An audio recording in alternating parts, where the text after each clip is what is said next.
Hello, loves, and welcome to the Introvert's Toolbox, the podcast for introverts who feel like the world's kind of fucked up, where the biggest and craziest people get all the success, and we're left wondering, like, oh my god, what the hell do we do?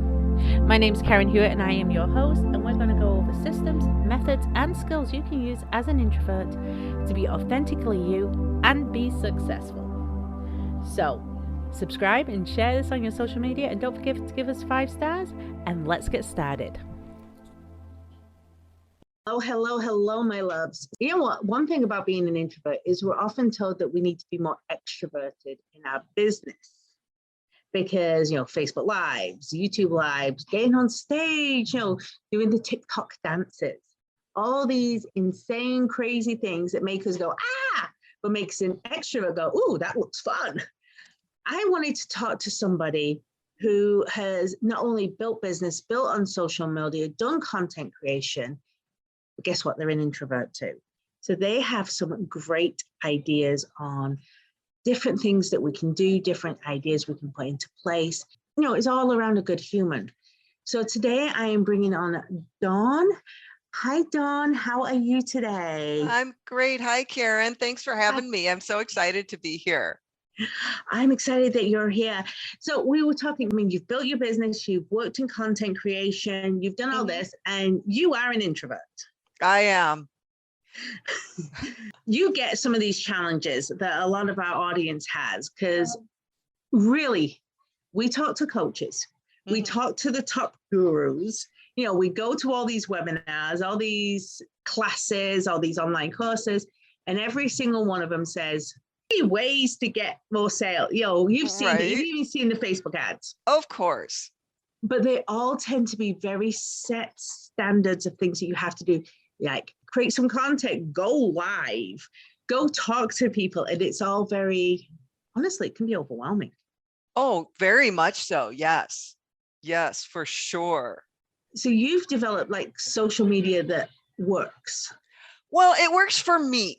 I won't say it works for everyone. And that's one of the things I really like to highlight when I talk to people, because a lot of things you talked about, and we see it all over Facebook, particularly, hey, I got 3 clients in 2 minutes. Do you want to find out how, leave an emoji, all that kind of stuff, right? And it's a very extroverted, focused world. And I tried to do some of that, but it just felt blah. It just felt really icky to me. And that comes through when you're trying to communicate with people. And so I worked with some coaches and some different people and came to realize that really when you want to build your business, it's about building relationships. So instead of focusing on how many likes did I share, how many or shares or whatever, all those vanity metrics that people really seem to push as being important aren't really nearly as important. And so I kind of develop a process for myself where I focus on 2 or 3 hot topics in my particular industry that I happen to be whatever I'm doing at that moment, and really focus on helping other people learn about those things. What can I do to help you be a better person? Make more money in your business in a way that makes you feel comfortable, things like that. And I have found that I get much better response when I am focused on helping people than when I'm focused on making sales. And I don't know if that's an introvert thing or not, but it makes me feel better about what I'm doing than I've got to do Facebook Lives, which I have tried to do. And it was terrifying, but I did try it. And it never went anywhere for me. It didn't do any good. I have a Facebook group, and the people in the group, I don't know if I just naturally attract introverts or not, but they didn't really want to jump on a Facebook Live with me either. So, there was that realization that just because the whole world is telling you that you need to do this doesn't mean you actually do. You see, I like that. The fact that just because the whole world is telling you need to do this doesn't mean you do. And that was something I've seen. A lot of people have these set methods. And you're talking here, and yes, it is an introvert thing where we want to develop more meaningful relationships. It's because we find we can communicate better when we have a purpose in our communication.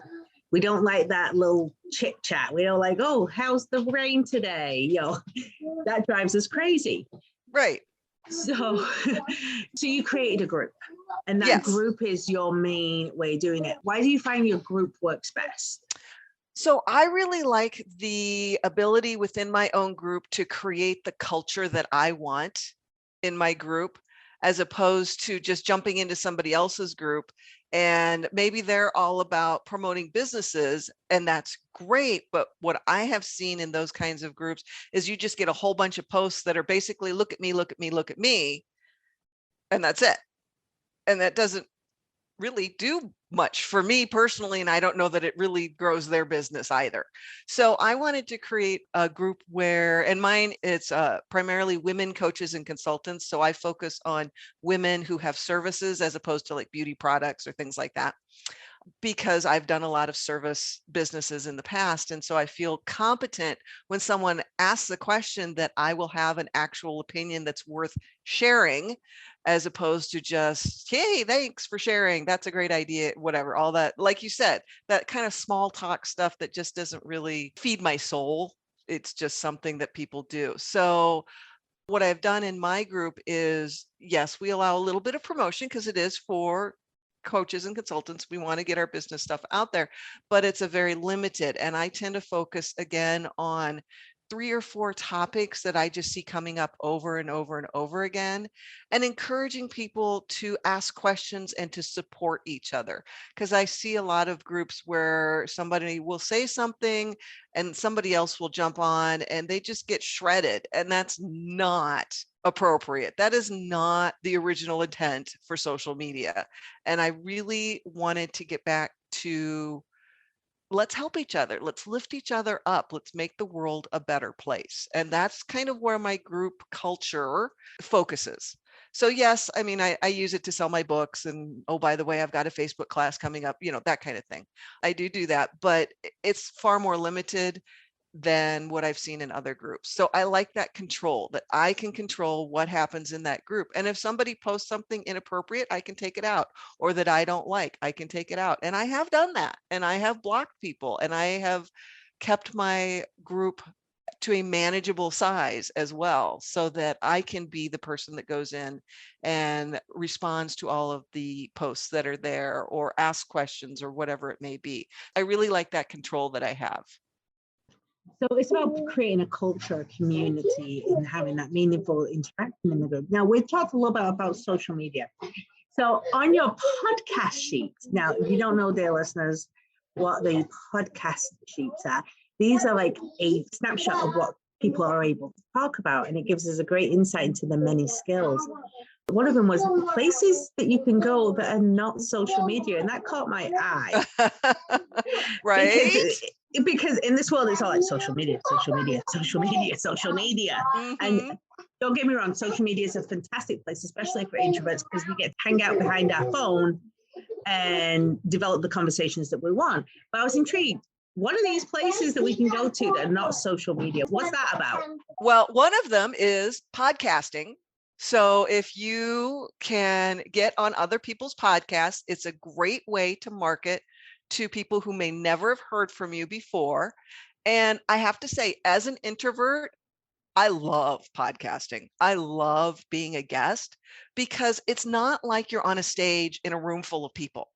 You're having a conversation with usually one other person around topics that you find interesting and they find interesting. So it's a comfortable conversation too. You're not like at that, holiday party that your spouse drags you to, that you have to make small time chit chat with 40 people you have never met and will never see again until next year. Anyway, so I love podcasting. I think that's a great way to get out there. Another thing that I think people have lost track of, or I don't see mentioned a lot, is blogging, guest blogging. So a lot of people have websites. Now, I started online back when the internet was new and shiny and nobody knew what they were doing. And the big thing when I started was do guest blogging on other people's websites, because we were told the more content you provide, the more Google will like your site and you'll be ranked higher, right? So there was this huge drive to get as much content as possible. Well, that is still true. If you have content on your website that people engage with, that gets the attention of the algorithm. And guest blogging is a great way to do that, both for the person who has the website, because that way they don't have to create the content, and for you, because usually they will allow you to have, here's a link back to my website or to my book I'm selling or my Facebook, whatever it is. They'll usually give you the capacity to have at least one link to you so that people that read that article who might want more information or contact you have a way to do that. So that's something I don't see mentioned a lot anymore that was at one time a very big deal. And then the third thing is email marketing is still incredibly effective because, again, when it's done well, it's like they're in your head or you are in your ideal client's head. And what you are writing to them and sharing with them are things that they find really useful. So one example that I frequently give is at one time I wrote a book for women of a certain age who are having trouble losing weight, because that was me. And so what I did was I created an email campaign, very limited. It was like 12 weeks. Hey, come join this. We'll walk through this process together kind of deal. And because I went through it with them, I was able to, okay, this week we're going to talk about when you're at work and they serve lunch, what do you do in those situations? And very specific things that I had lived and was able to share and were exactly on topic. It wasn't about selling. It was about building that relationship, which eventually leads to a bigger sale. Or in my case, it was at the end of every email, it was, and oh, by the way, I have this book. So it was that kind of a thing. So that's another really great way to stay in contact with people and just kind of stay top of mind and make some really significant sales. So those are the three that I recommend on that particular topic. Because one caught my eye. Okay. You would think it'd be podcasts. We're on a podcast. No, we're on a podcast. You know about podcasts. You see the podcast right now. Right. The blogging. Yes. I used to be a blogger. Yes.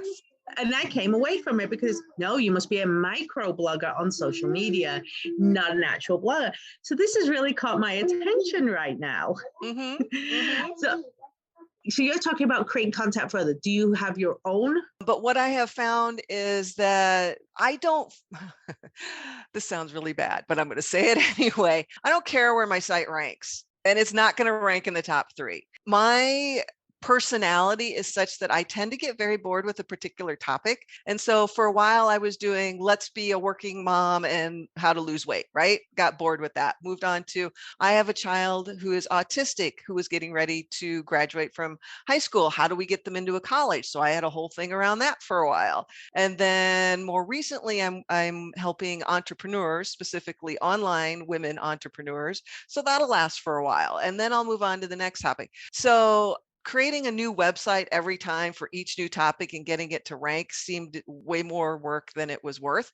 So what I have instead is a website where you can find my books on the variety of topics. Now, if you happen to be someone that has a very specific niche, go for it. You can rank and you will do way better than I ever did at that. But that's why I've chosen not to do that and have chosen to go out and find other bloggers in those areas. So for example, when my oldest daughter was in high school, looking towards college, she's on the autism spectrum, I went out and found a whole bunch of bloggers with sites around autism and kids and whatnot. And I just started sharing blogs with them, writing articles for them, things like that over time.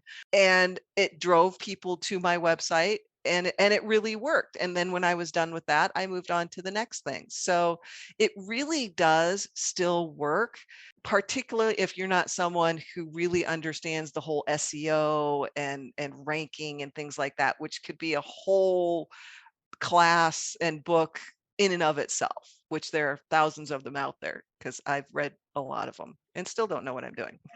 Oh no, I understand that education rabbit hole. Okay, it's going to take me 10 minutes to learn about SEO. 6 years later, I'm still learning about SEO. SEO, exactly. That search engine optimization is just, it's just too much. It's a huge. So that is a great tip right there.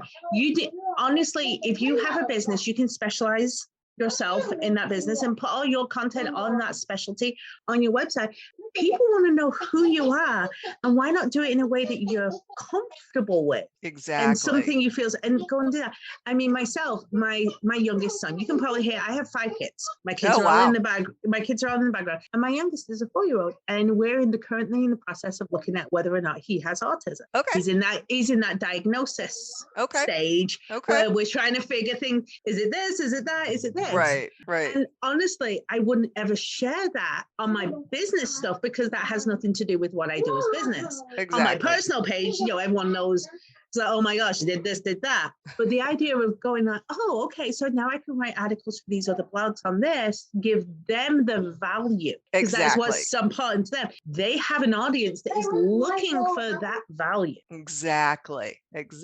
Yeah. And then you can still drive people to come find you because they connect with you as a human. Mm-hmm. And I think a lot of marketing, we forget that. We forget that human side. Yes. It's become so, who is that behind that label, that name on Facebook or social media or wherever? Because, not everybody uses their real name. Not everybody uses their actual photograph. You don't always know who that is. And people forget that you buy from people you trust and people that you know. And how do you learn to trust someone when you don't interact with them as a person? I say all the time, if you're not Coca-Cola or McDonald's, people are not going to buy from you just because of your name. They need to know who you are and feel comfortable with you as a person before they're going to make that final choice to give you some of their money. And this is the other thing I've brought up multiple times before on different, on lives and articles and everything. The other thing that happens on social media is we have this highlight. I call it the highlight reel. Yes. It's like, oh, my life is perfect. Nothing goes wrong. Look how fabulous, how many cars, how many jets, how many lakeside villas. Right. Exactly. But people are craving genuine humanity. Yes. And I think that podcast and blogging are a great way for you to showcase that without having to do 2-hour-long videos. Exactly. And that's one of the things I find really frustrating, particularly on Facebook, because I am a writer. I'm always writing something in my brain. It's just the way my brain works. But I feel like if I actually wrote the 1,000 words that I would like to write to share my stuff on Facebook, people would read the first sentence, maybe 2, and move on. They're not going to read all of the information that I have to share. So I, in many ways, find some of the social media is limiting because I can't share what I want to share in the way I want to share it. So that's another reason that I will use blogging, or I do like LinkedIn. You can get away with a longer post on LinkedIn. And I have a newsletter that I do on LinkedIn as well. And again, those are longer posts, but that works for that format. And so that's important for you as a business person to find the right format that works for you, because that will shine through. When you are excited about sharing something, it shows. Just like when you call a dentist's office, you can feel if that receptionist is smiling or not. It's the same idea.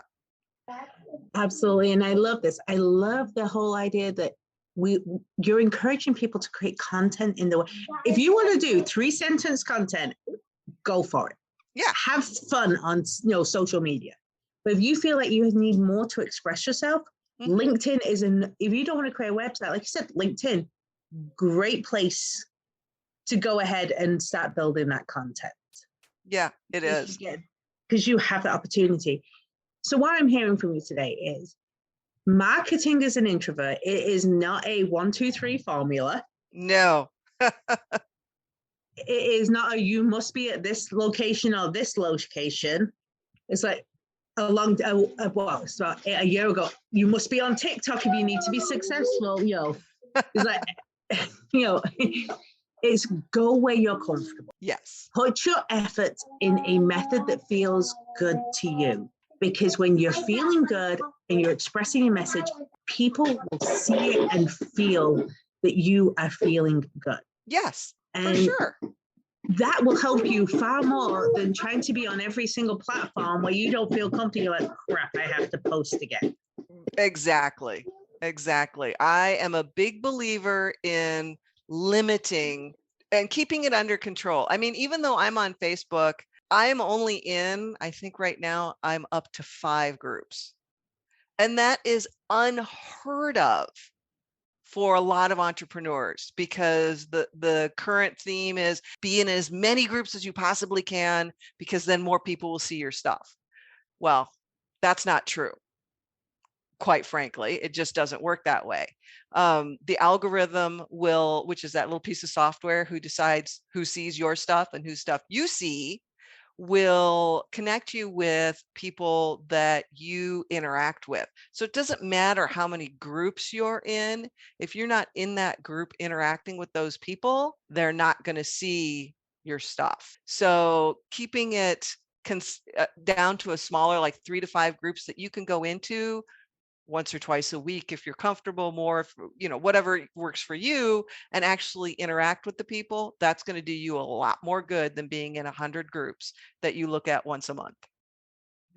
And another tip that I'll share on that, because some people, they need to be in the groups to build up their algorithm, but you have to be posting, you have to be talented. And this is something that I always, people are like, oh my gosh, you do that? I think, and the whole thing could be talked about this, is once you're in business and you're running your own business, you are allowed to hire people to do the work that you don't want to do. Exactly. So if you don't want to be interacting in all these groups, for example, let's use the podcasting. Let's say you want to be in podcast groups to find podcasts to be in, but you don't want to go through them all and make sure the podcasts are right. Listen to them.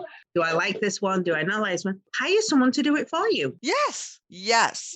Just go ahead. I will tell you that spending that money on hiring someone is so worth it, because it takes off your stress level and makes you feel far more comfortable. Yes. Yes. And it scales your business. It gives you more time to do other things that you enjoy doing, which is probably why you got started in business in the first place anyway. Yeah. And that's what you really want to do. Yes, very much so. Oh my gosh, this has been a lot of great information today, Dawn. A lot of tips. I mean, any of our listeners, you could go start blogging, start podcasting, start newsletters, start LinkedIn blogging. I don't think this has been a single tool in the toolbox. This has been multiple tools for the toolbox. Oh, good. I'm glad I was helpful. So should our listeners want to find you, Dawn, where can they dig you out? Where can they go and locate you? The best place is on LinkedIn. That's where I am the most active. So you can just look for my name, Dawn Marcotte, Marcotte,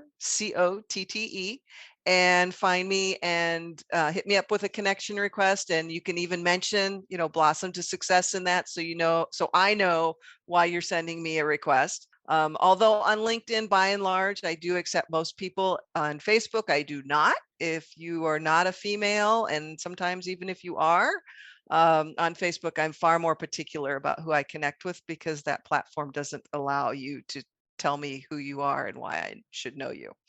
So LinkedIn is by far the best way to get a hold of me. And I've just sent you a LinkedIn request now. Awesome.